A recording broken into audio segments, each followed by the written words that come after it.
Today's lesson is going to be on developing and implementing the program, really curriculum mapping. Curriculum mapping is saying what you're going to do in your year, when are you going to do it. It's making sure you cover and you teach everything that needs to be taught, that you cover all the objectives and all the state standards for the year.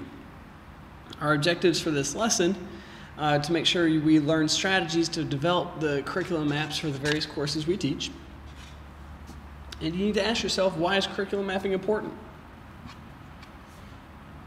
And hopefully you come up with there so that we know we teach what we need to teach, that we don't just teach what we like or teach what I feel like doing, so we really teach with a plan.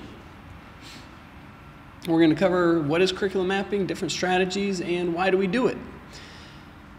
Now I'm going to show you various methods here. So my format on this one's a little bit different than my format of the movie before. I'm taking a screencast so you can see the different systems I've used and some other PE teachers that I've known. So we're still recording. Oh, here's the baby. Oh, I lost my file. I had it all set up here. Hold on a moment, it's going to come up. I'm getting there. Okay, my curriculum mapping folder. Okay, my favorite way to do it, and really I think the best way I've ever done it, is in my current wellness class that I'm teaching now. What I did is I took every single state standard. I'm going to pull those up.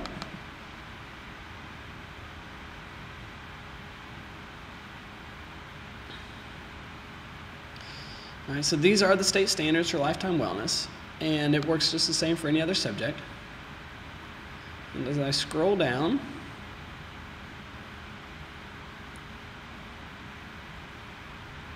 let me go up just a little bit.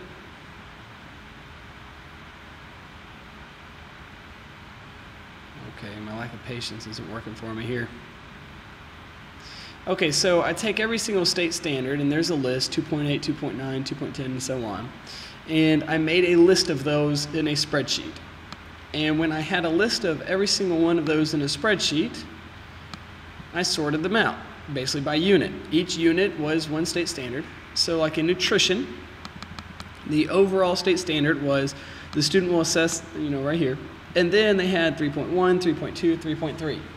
I counted up, I think there was something like 82 state standards, and then I had 87 class periods, so 82 plus a couple of days for a midterm final and a few unit tests. That was my whole year. So I knew if I covered one state standard per day, I was set. And so I looked at it from a whole year. So now the wellness does not match up their performance indicators with a very specific state standard. Trying to tell my computer to do too much at once here. So what I have here is I made a list of every single day of the year. I teach my classes every other day. It's still going. I'm really pushing my computer kind of hard on this.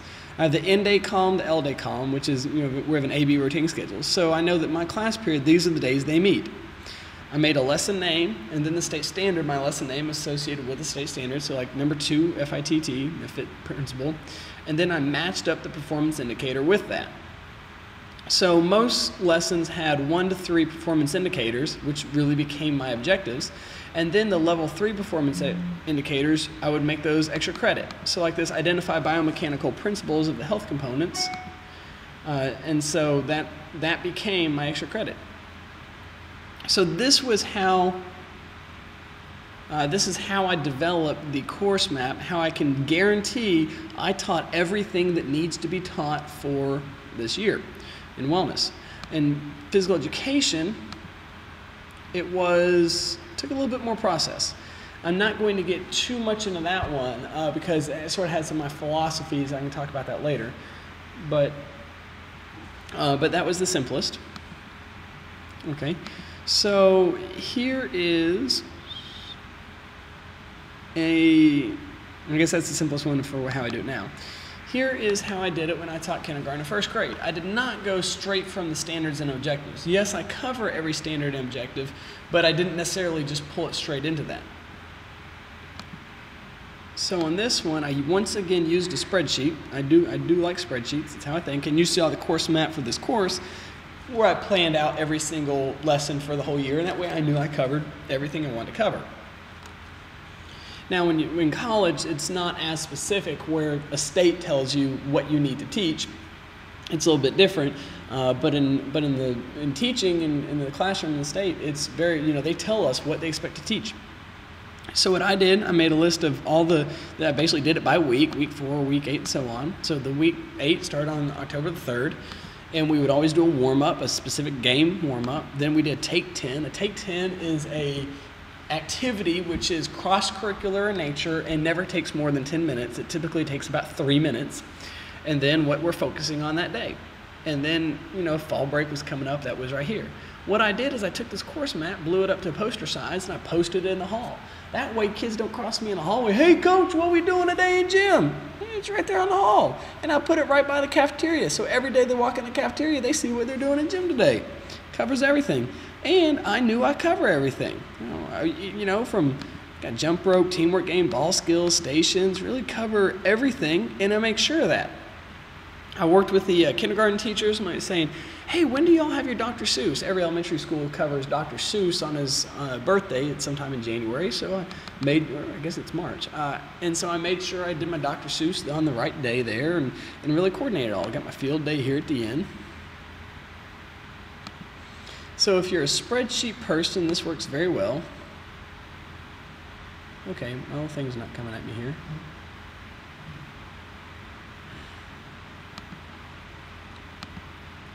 Okay, let's try. Here's the calendar system. This is how I used to do it about 3 schools ago. I got out a calendar application. I don't remember if I did this in Microsoft Word or one of those, one of them where you could make a calendar. And I just set it up, and then at the beginning of every week, well, what are we doing? So instead of Sunday, it says theme, and we start off intro to gym, tag, games and stations, personal space, move on a little bit more tag. And then we got on, throwing and catching, some gymnastics, so all my little units are put in here. Obviously, my units here are shorter than they would be in other places, so I might do a little bit of volleyball here for a week, then I'll do some volleyball later on, striking with long handle implement here. So I cover everything, and I know I cover everything by the end of the year. It's just making the plan for the whole year. When I was in elementary school, I made one for K and 1, another one for 2 and 3, and another one for 4 and 5. And here we have another teacher. This is the other professional development specialist. We've co-taught a course on curriculum mapping before, so I'm using some of his documents. His is also a spreadsheet method, but I would call it the spreadsheet calendar. So on August the 20th, he's doing lesson 2 here. I'm sorry, he goes you see how it counts off. And that way, he writes in his standards and objectives for every lesson. And how is he assessing his objectives? Now, he's the best when it comes to writing objectives and writing the assessments for that. So he does such a good job, it's already in his course map. He does a better job of that than I do. What specific method is he doing to assess those objectives? And because at the end of the lesson, he can guarantee every day, when somebody asks him, how do you know your students learned your objectives? He goes, well, my assessment's right there. It's always right there. So his, so it's always right there as far as how he's going to assess it. So I really like that about the way he did it. So I've shown you 3 or 4 different ways to plan your year, to develop your course map, or to just say, here's what I'm teaching this year. You find the way that's best for you. But most importantly, you need to define how can I say for sure that I've taught everything I need to teach.